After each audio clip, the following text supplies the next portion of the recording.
ओम शांति। मुरली है 4 मार्च 2025। बाप दादा के मधुर महावाक्य। मीठे बच्चे जिन्होंने शुरू से भक्ति की है, 84 जन्म लिए हैं, वह तुम्हारे ज्ञान को बड़ी रुचि से सुनेंगे, इशारे से समझ जाएंगे। मीठे बच्चे जिन्होंने शुरू से भक्ति की है, 84 जन्म लिए हैं, वह तुम्हारे ज्ञान को बड़ी रुचि से सुनेंगे, इशारे से समझ जाएंगे। आज का प्रश्न है, देवी देवता घराने के नज़दीक वाली आत्मा है या दूर वाली, उसकी परख क्या होगी? देवी देवता घराने के नज़दीक वाली आत्मा है या दूर वाली, उसकी परख क्या होगी? बाबा ने उत्तर दिया, जो तुम्हारी देवता घराने की आत्माएं होंगी, उन्हें ज्ञान की सब बातें सुनते ही जच जाएगी, वह मूंझेंगे नहीं। जितना भक्ति की होगी उतना जास्ती सुनने की कोशिश करेंगे।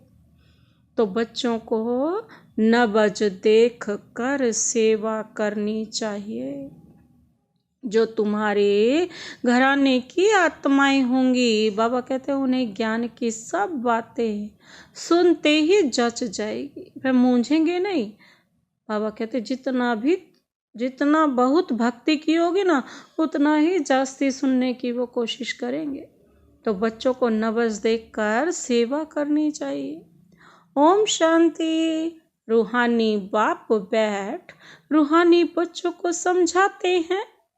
यह तो बच्चे समझ गए, रूहानी बाप है निराकार। इस शरीर द्वारा बैठ समझाते हैं। हम आत्मा भी निराकार हैं, इस शरीर से सुनते हैं। तो अब 2 बाप इकट्ठे हैं ना, बच्चे जानते हैं दोनों बाबा यहाँ हैं। तीसरे बाप को जानते हो, परंतु उनसे फिर भी यह अच्छा है, इनसे फिर वह अच्छा नंबरवार है ना। तो उस लौकिक से संबंध निकल बाकी इन दोनों से संबंध हो जाता है। बाप बैठ समझाते हैं। मनुष्यों को कैसे समझाना चाहिए? तुम्हारे पास मेला प्रदर्शनी में तो बहुत आते हैं, यह भी तुम जानते हो, 84 जन्म कोई सब तो नहीं लेते होंगे। यह कैसे पता पड़े यह 84 जन्म लेने वाला है या 10 जन्म लेने वाला है, वह 20 जन्म लेने वाला है? बाबा कहते हैं, यह कैसे पता पड़े? अब तुम बच्चे यह तो समझते हो ना कि जिसने बहुत भक्ति की होगी शुरू से लेकर, तो उनको फल भी तो इतना ही अच्छा, इतना ही जल्दी मिलेगा। थोड़ी भक्ति की होगी, देरी से की होगी, तो फल भी इतना थोड़ा और देरी से मिलेगा। यह बाबा सर्विस करने वाले बच्चों के लिए समझाते हैं।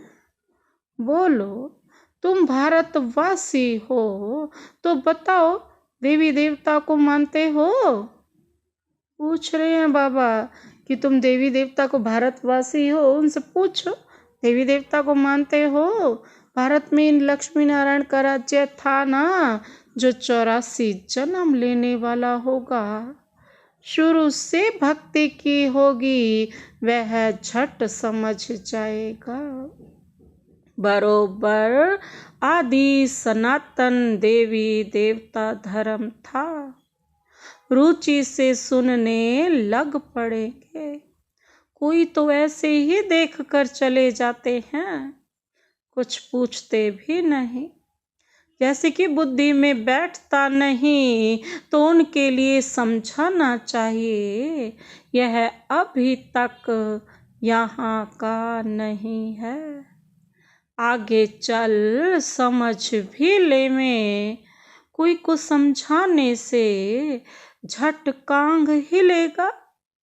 बरोबर इस हिसाब से तो 84 जन्म ठीक है। अगर कहते हैं हम कैसे समझें कि पूरे 84 जन्म लिए हैं?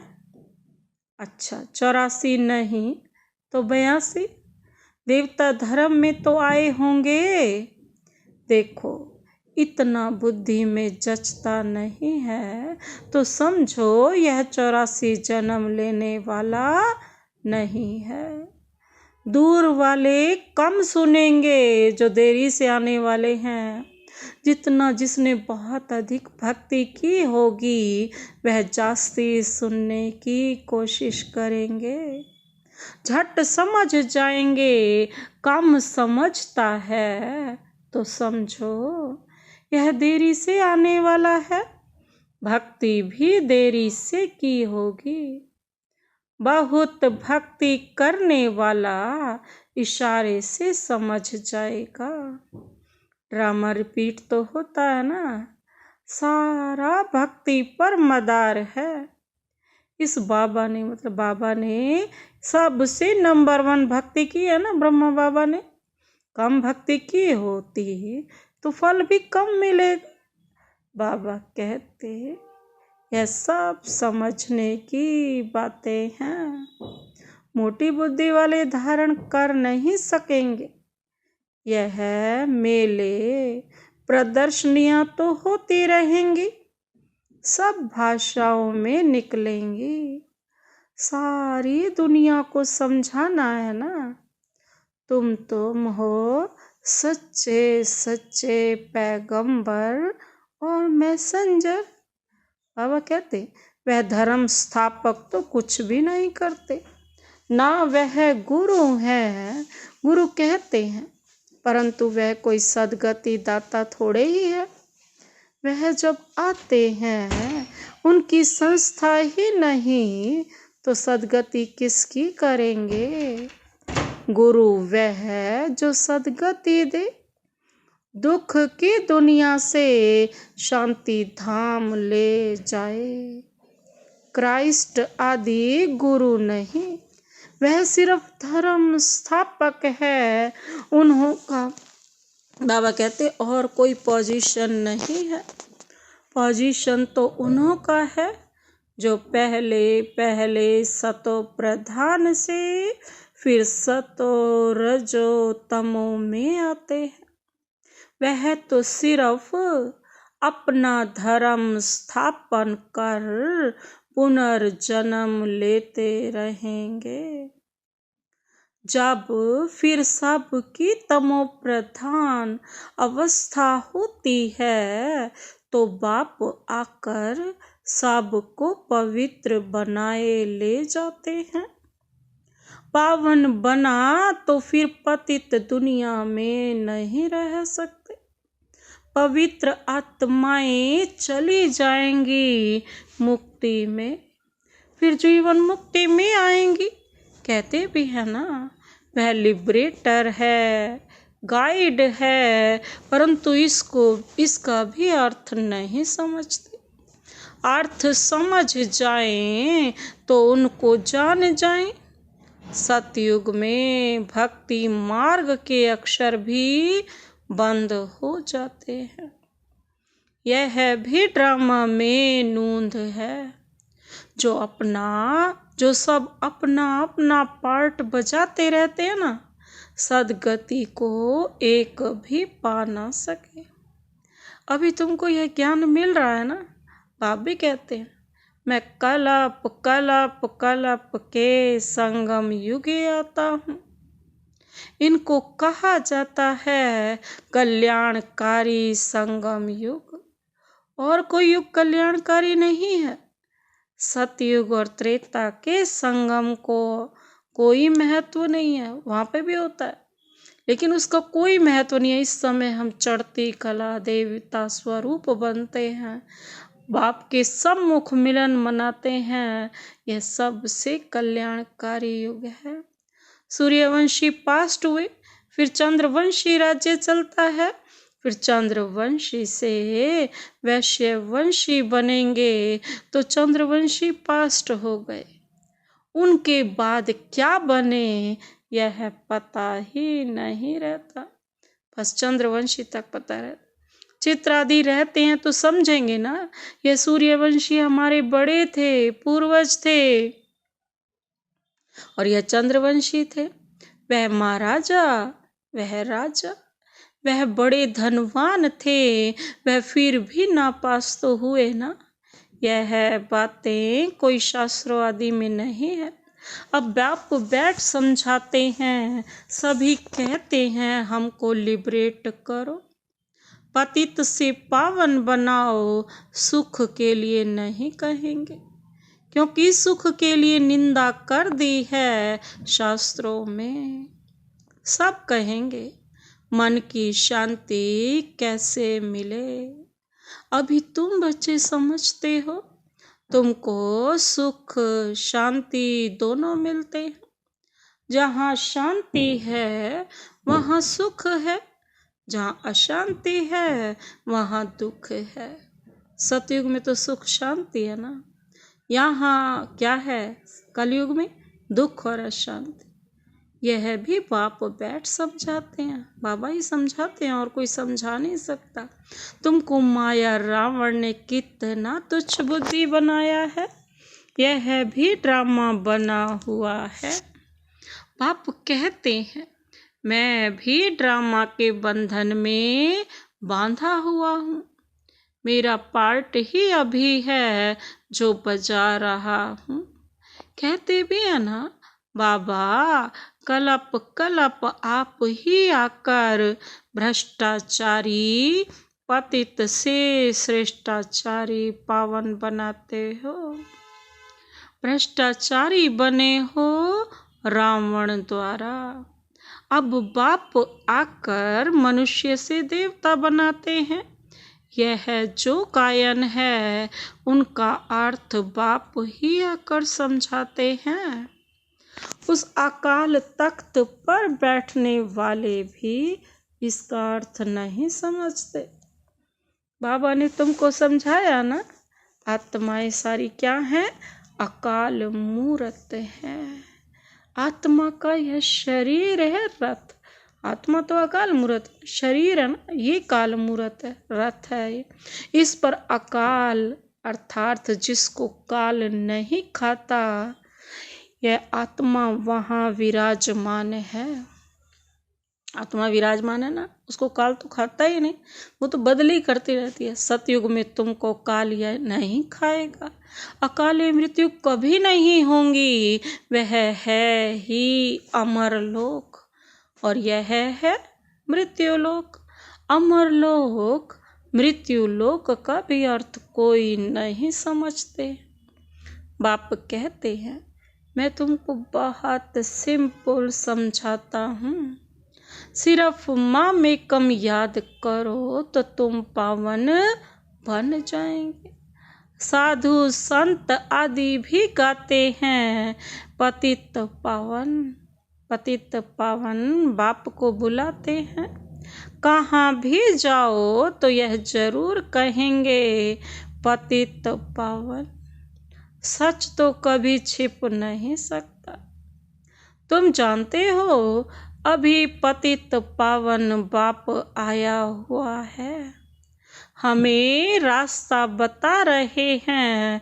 कल्प पहले भी कहा था अपने को आत्मा समझ, माँ में कम याद करो तो तुम सतो प्रधान बन जाएंगे।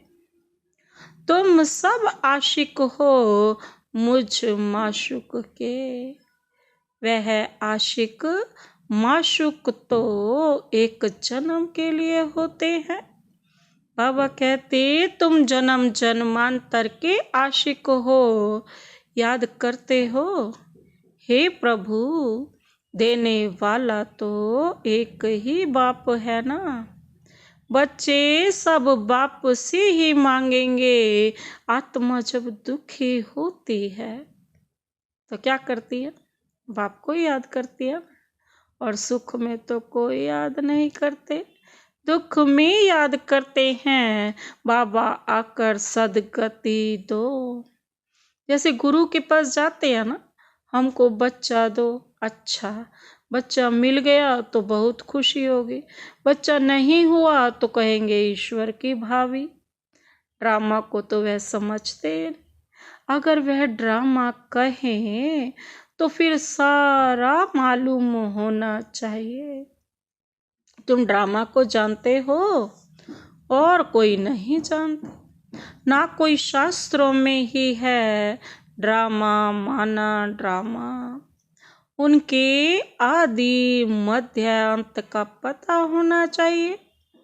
आप कहते हैं मैं 5,000 वर्ष बाद आता हूँ। हर कल्प आते हैं बाबा, पर 4 युग बिल्कुल इक्वल है। स्वास्तिका का भी महत्व है ना। खाता जो बनाते हैं तो उसमें स्वास्तिका बनाते हैं। बाबा कहते यह भी खाता है ना। हमारा फायदा कैसे होता है, फिर घाटा कैसे पड़ता है। घाटा पड़ते पड़ते अभी पूरा घाटा पड़ गया है। बाबा कहते यह हार जीत का खेल है।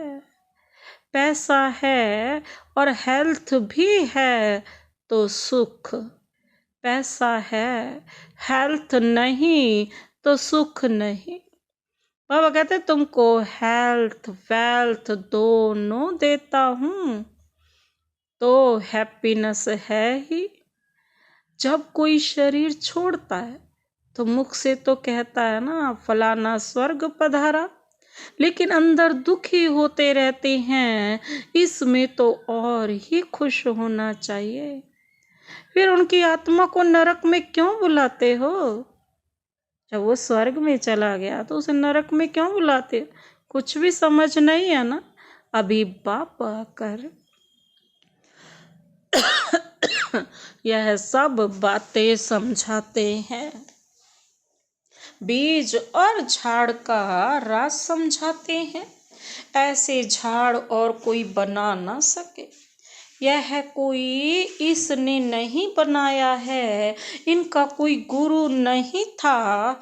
अगर होता तो उनके और भी शिष्य होते ना। मनुष्य समझते हैं इनको कोई गुरु ने सिखाया है, या तो कहते किसने सिखाया? परमात्मा ने। या कहते परमात्मा की शक्ति प्रवेश करती है।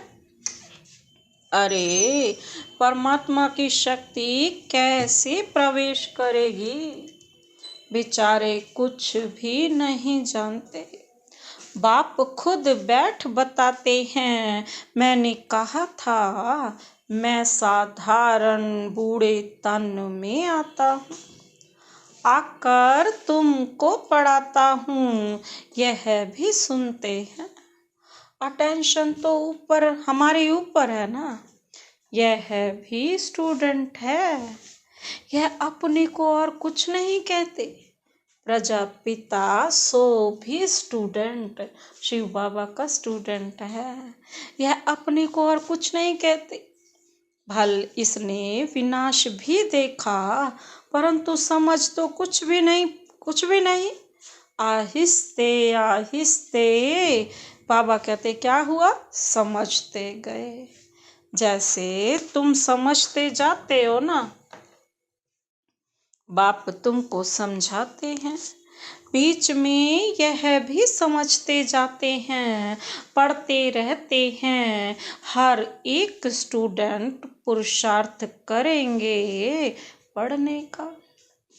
ब्रह्मा विष्णु शंकर तो है सूक्ष्म वतनवासी। उन्हों का क्या पार्ट है यह भी कोई नहीं जानते। बाप हर बात आप ही समझाते हैं, तुम प्रश्न कोई पूछ नहीं सकते। ऊपर में है शिव परमात्मा, फिर देवताएं, उनको मिला कैसे सकते। अभी तुम बच्चे जानते हो, बाप अलग है, दादा अलग है। बाप शिव, दादा ब्रह्मा है। बाबा कहते हैं वर्षा तो शिव से मिलता है, इन द्वारा ब्राह्मण हो गए ब्रह्मा के बच्चे। बाप ने अडॉप्ट किया है ड्रामा के प्लान अनुसार। बाप कहते हैं नंबर 1 भगत यह है। 84 जन्म भी इसने लिए हैं। ब्रह्मा बाबा ने पूरे 84 जन्म लिए हैं। सांवरा और गोरा भी इनको कहते हैं। श्री कृष्ण सतयुग में गोरा था और कलयुग में सांवरा है, पतित है ना, फिर पावन बनते हैं। तुम भी ऐसे बनते हो। पूरा राज समझा दिया ना, कैसे वो सांवरा बना कलयुग में और सतयुग में श्री कृष्ण कैसे गोरा। बाबा कहते हैं पतित था तो काला बना, सांवरा बना, और जब पवित्र था तो क्या बना, गोरा। तुम भी ऐसे बनते हो। यह है आयरन एजेड वर्ल्ड, वह है गोल्डन एजेड वर्ल्ड।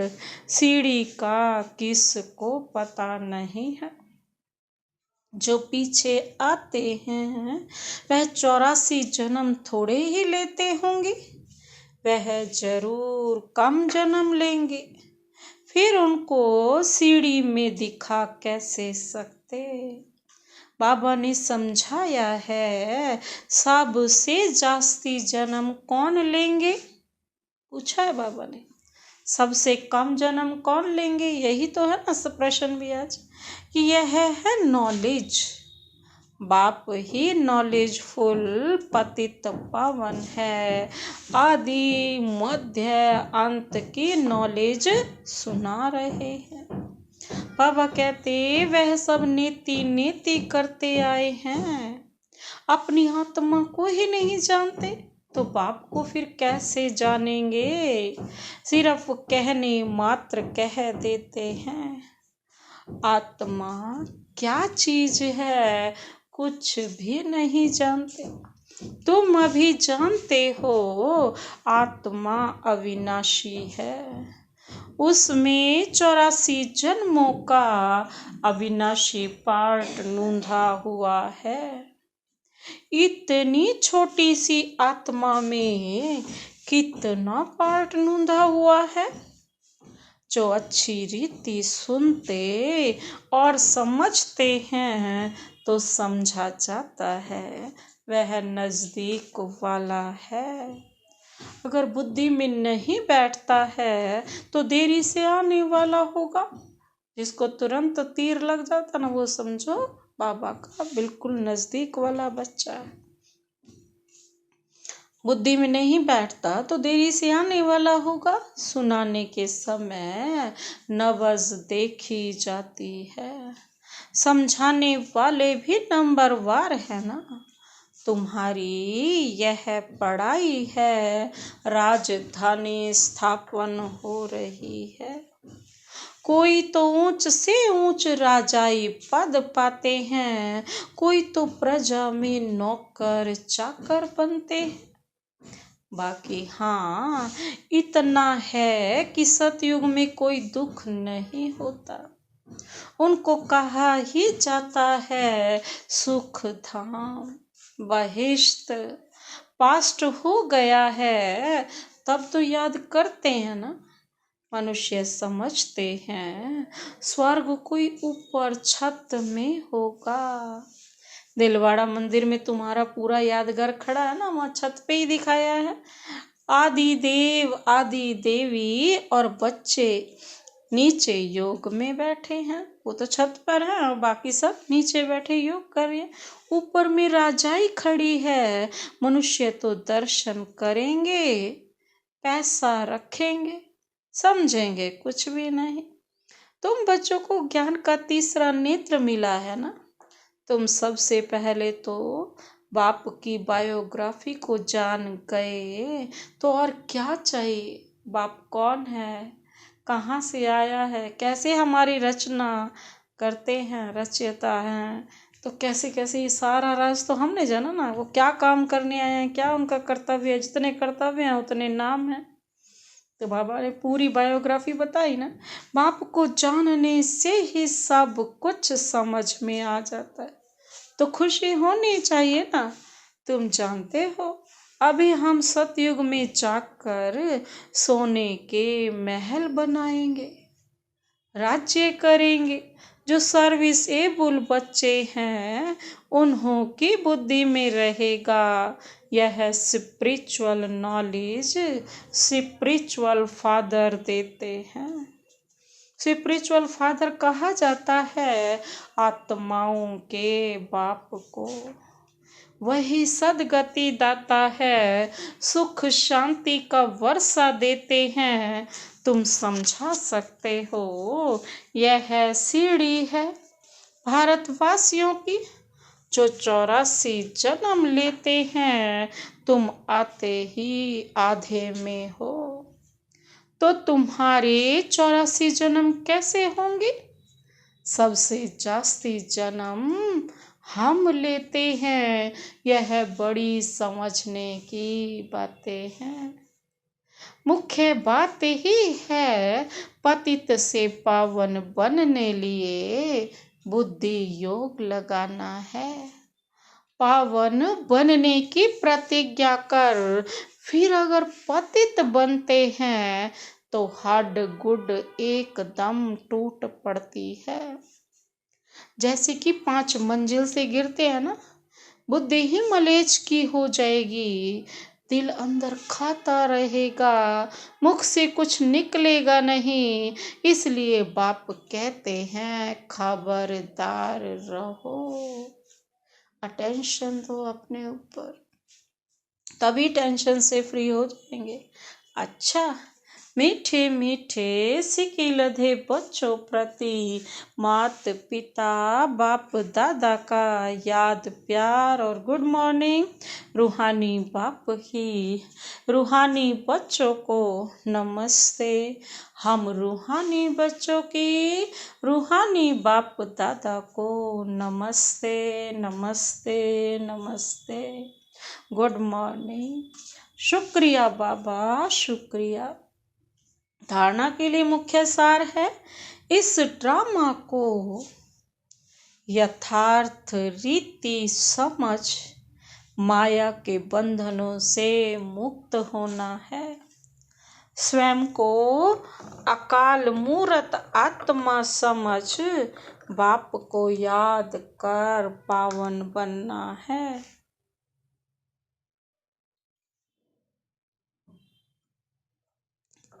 इस ड्रामा को यथार्थ रीति समझ माया के बंधनों से मुक्त होना है। स्वयं को अकाल मूर्त आत्मा समझ बाप को याद कर पावन बनना है। दूसरा पॉइंट है सच्चा सच्चा पैगंबर और मैसेंजर बन सबको शांति धाम सुख धाम का रास्ता बताना है। इस कल्याणकारी संगम युग पर सभी आत्माओं का कल्याण करना है। सच्चा सच्चा पैगंबर बन और मैसेंजर सबको शांति और सुख धाम का रास्ता बताना है। इस कल्याणकारी संगम युग पर सभी आत्माओं का कल्याण करना है। आज का वरदान वरदानी हाथ शिव बाबा का अनुभव करते हुए यह वरदान लेते हैं। बाप और सेवा की स्मृति से एक रस स्थिति का अनुभव करने वाले सर्व आकर्षण मुक्त भव। बाप और सेवा की स्मृति से एक रस स्थिति का अनुभव करने वाले सर्व आकर्षण मुक्त भव। विस्तार है। जैसे सर्वेंट को सदा सेवा और मास्टर याद रहता है ना, ऐसे वर्ड सर्वेंट सच्चे सेवाधारी बच्चों को भी बाप और सेवा के सिवाय कुछ भी याद नहीं रहता। इससे ही एक रस स्थिति में रहने का अनुभव होता है। उन्हें एक बाप के रस के सिवाय सब रस नीरस लगते हैं। एक बाप के रस का अनुभव होने के कारण कोई भी आकर्षण नहीं की जा सकती। यह एक रस स्थिति का तीव्र पुरुषार्थ ही सर्व आकर्षणों से मुक्त बना देता है। यही श्रेष्ठ मंजिल है। आज का स्लोगन, नाजुक परिस्थितियों के पेपर में पास होना है तो अपनी नेचर को शक्तिशाली बनाओ। नाजुक परिस्थितियों के पेपर में पास होना है तो अपनी नेचर को शक्तिशाली बनाओ। अव्यक्त इशारे हैं, सत्यता और सभ्यता रूपी कल्चर को अपनाओ। जब भी कोई असत्य बात देखते हो, सुनते हो, तो असत्य वायुमंडल नहीं फैलाओ।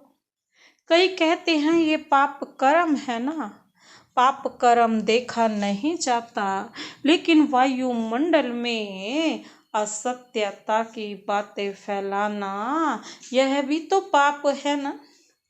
लौकिक परिवार में भी अगर कोई बात देखी व सुनी जाती है तो उसे फैलाया नहीं जाता। कान से सुना और दिल में छिपाया। यदि कोई व्यर्थ बातों का फैलाव करता है तो यह छोटे छोटे पाप उड़ती कला के अनुभव को समाप्त कर देते हैं। इसीलिए सब कर्मों की गहन गति को समझकर यथार्थ रूप में सत्यता की शक्ति धारण करो। जैसे भी रहो सत्य रहो। अच्छा, ओम शांति।